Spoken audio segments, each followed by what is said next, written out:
እንዳለ አምላክን ፍጡር ለማድረግ የሄደበት መንገድ አላህን ሙሉ መጽሐፉ ላይ አለ። የሚገርማችሁ ያሳያችሁ አንዴ ሳይዘጋብኝ ዘራገው ያዙት አንዴ ሳይዘጋብኝ ሳይዘጋብኝ ማለት ምንድን ነው? ኡስታዝ ገና እኮ ነው። አንዴ ቤት አድርገው ቤት አድርግ ያውና ሚዩት አድርግ። ለመጸዳዳት ከ12 ተከታተሉ። ለመጸዳዳት የሚሆንህን ቦታ ከሰፈርህ ውጭ አዘጋጅ አለ እግዚአብሔር። ከዚያስ ከትጥቅህም ጋር መቆፈሪያህን ያዝ። በምትጸዳዳበትም ጊዜ አፈር ቆፍረህ በአይነ ምድርህ ላይ መልስበት። አምላክህ እግዚአብሔር ሊጠብቅህ ጠላቶችህን በእጅ አሳልፎ ሊሰጥህ በሰፈር ውስጥ ስለሚዘዋወር በመካከልህ አንዳች ነገር አይቶ ከአንተ እንዳይመለስ ሰፈርህ የተቀደሰ ይሁን። አላሁ አክበር። እግዚአብሔር ካከፈታችሁ ወይንም ተጽዳርታችሁ በዚያ አካባቢ ላይ አልመጣም አለ። በቃ የዚያ ቦታ የማይገኝ ከሆነ የተገደበ ነው። ስለዚህ የተገደበ ከሆነ ፍጡር ነው ካል የተገደበ ነው ማለት ነው። ሌላው ጨርሳል። ኦኬ 10 ደቂቃ ያው ይታያል። አዎ ብትመጣ በቪዲዮ ደቂቃ አለን። መረጃ ላሳየህ ነው። ተረጋጋ። እናጣለን። አይዞህ ያ ደቂቃ አንተ ነህ ያሳስከን። መልካም ቅድም ጀምሬ ነው ያቆምኩት። እግዚአብሔር በምንም በማንም አይመሰልም። በደንብ አስተውሉ። በምንም በማንም እንደዚህ በቦዲ ፓርቶች አይመሰልም። እግዚአብሔር ቦዲ ፓርቶች አሉት ተብሎ እጅ፣ ጣት እንደዚህ አይነት ነገሮች ተከፋፍለው የፍጡራን መገለጫ የሆኑ ተፈጣሪ አሉት ብለን አናምንም። ነገር ግን በመጽሐፍ ቅዱስ ላይ ግብረ አካላት የሚባሉ አሉ። በግብረ አካላት ተገልጸዋል። እሱ ያመጣው ምንድነው? እሱ መጽሐፈ ሜላድን ጠቅሷል። ምዕራፍ 10 ላይም አለ። እንዲሁም ደግሞ ሰለስቱ ምዕት ላይ ብሎም ጠቅሶታል። እነኚህ ናቸው። እነኚህን የጠቀሳቸው እነኚህን እጠይቅሃለሁኝ ና ተመለስ። እነኚህን ከሶርሳቸው ታመጣለህ ማለት ነው። ታመጣታለህ፣ ከሶርሳቸው ታመጣለህ ማለት ነው። እነኚህን ከሶርሳቸው ቀጥታ ታመጣለህ። አትናቴዎስ ግን በደንብ አስተውል። አትናቴዎስ ይሄንን እንዳላለን ያሳይሃለው ማለት ነው። አትናቴዎስ አላለም። ልክ እኛ እናንተን ስንጠይቃችሁ አረብኛውን አምጣ ወይንም እንደዚህ እንደምትሉት አንተም ኦሪጂናሉን ታመጣለህ ማለት ነው። ቅዱስ አትናቴዎስ እንደዛ አላለም። ቅዱስ አትናቴዎስ እንደዛ እንዳላለን ላሳይህ። ሰለስቱ ምዕት የተጠቀሰው ከዛ ስለሆነ ስህተት ነው አንተ የጠቀስከው። ቅዱስ አትናቴዎስ እንደዛ ስላላለ ማለት ነው። ለእግዚአብሔር ፊት፣ ኋላ፣ ጀርባ አይነገርለትም፣ የሚነገርለት ስላልሆነ ማለት ነው። ስለዚህ አትናቴዎስ ብሏል ተብሎ በአትናቴዎስ ላይ የተነገረው ያንኛው መረጃ እንድታመጣ እንጋብዛለን ማለት ነው። ለምሳሌ እዚህ ጋር ላሳየህ፣ ይታያል ብዬ አስባለሁ። አይን የመስሚያ አካል አይደለም? ጆሮ የኋለኛው የመስሚያ አካል አይደለምን? እነሆ ደረት አይደለምን? እንደገና አንገትም እግርም አይደለም? ነገር ግን እያንዳንዱ የራሱ ስራ አለው። አንዱ ነጠላ ሰውነት ከነዚህ ክፍሎች የተገነባ ነው። ይህ ለአምላክ የሚሰጥ ከሆነ የሚከተሉትን ያመጣል። አንደኛ ከላይ እንዳየ ነው እርሱ ራሱን አይመስልም ያሰኛል።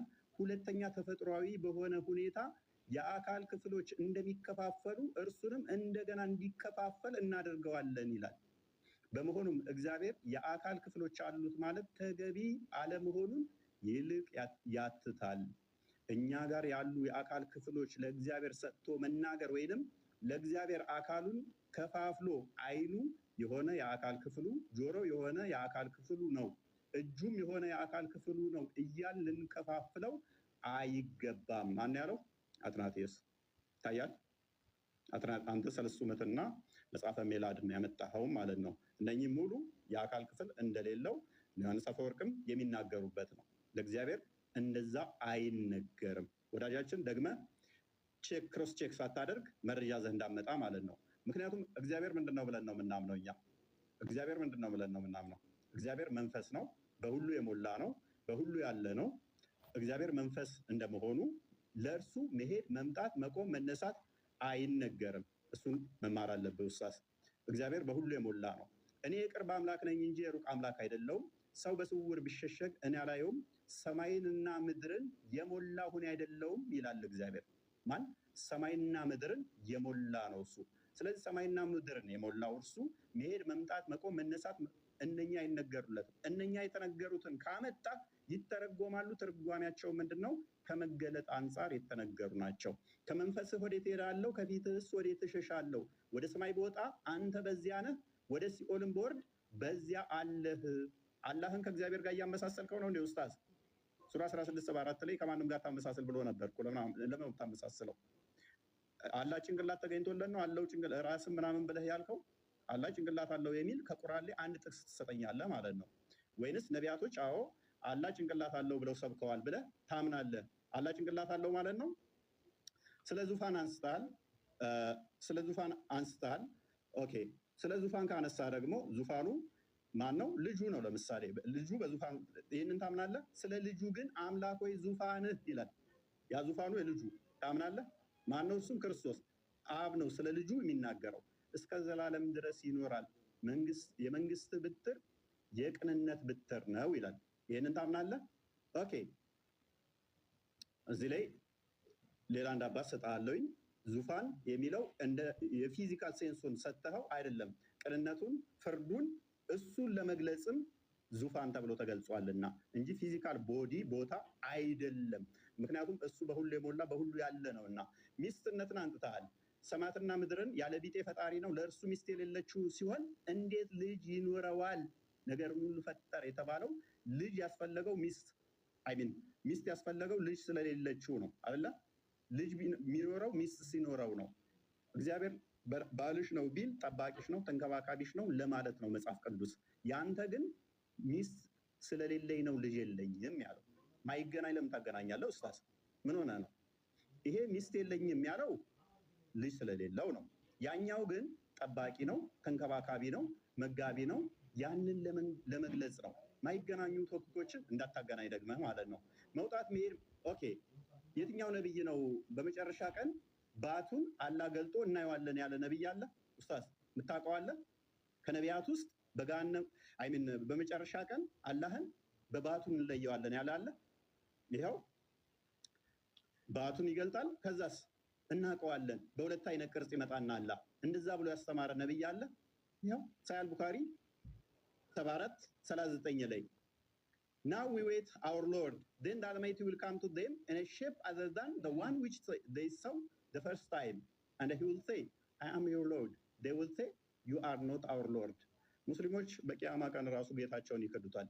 እኔ ጌታችሁ ነኝ ሲላቸው አንተ ጌታችን አይደለህም ይሉታል። እንደዛ እንለዋለን ያለ አንድ ነብይ ታመጣልኛለህ? ከሌሊቱ 1/3 ይወርዳል ያለ አንድ ነብይ ታመጣልኛለህ? በየቀኑ ወርዶ ወደ ቅርቢቱ ሰማይ ማን ነው ምህረት የሚጠይቀኝ የምመራው? ማን ነው ይቅርታ የሚጠይቀኝ ይቅር የምለው ብሎ ያስተማረ አንድ ነብይ ልታመጣልን ትችላለህ ወይንስ የለህም? ማስረጃ የለህም? ልታመጣልን አትችልም? ታመጣልናለህ ወይስ አታመጣልንም? ስለዚህ በመጽሐፍ ቅዱስ ላይ የለም። ተውሂድን ያስተማረ አለ? የለም። ሽታውም የለም ማለት ነው። መጽሐፍ ቅዱስ ጋር ቅድም ያነሳው ነገር ነበረ። ትርጉም እኔ ነግሬህ ነበረ። ሜቢ አልሰማህ ይሆናል እንጂ በደንብ ነግሬህ ነበረ። በአማርኛ እግዚአብሔር የሚለው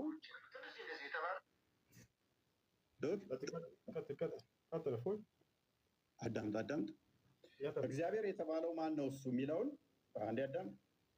እግዚአብሔር ማን ነው የሚለውን ቅድም አሳይቼ ነበረ ካስታወስክ። እግዚአብሔር የሚለው እግዚ ማለት ጌታ ማለት ነው። ስለዚህ እግዚአብሔር ስንል እኛ የዓለማት ጌታ ወይንም የህዝቦች ገዢ እያልን ነው። ምክንያቱም እኛ በቋንቋ ውስጥ የምንደበቅ ስላልሆን ይተረጎማል። ወደ ተለያዩ ሀገራት ቋንቋ ይተረጎማል። እንደናንተ ከአረብኛ ውጭ ከወጣ ማይተረጎም ነው ብለን አናምንም። ሌላኛው ቁርአን ያላ ቃል ነው ብለህ ታምናለህ። የምታምን ከሆነ እኔ ያላመጣሁትን ዳኢፍ ነው ብለሃል። እኔ አልጠቀስኩም። እሱን ጥያቄ ነው የጠየቅኩህ። ለምሳሌ እቺ አሊፍ ላሚም ያላህ ቃል ከሆነች በደንብ አስተውል።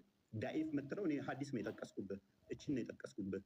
አሊፍ ላሚም ያላህ ቃል ከሆነች አላህ ቃል ንግግር የሚናገር ከሆነ እቺን ተናግሯታል ፍጥረትን ከመፍጠሩ በፊት ወይንስ ፍጥረትን ሲፈጥር ነው እቺን የተናገራት?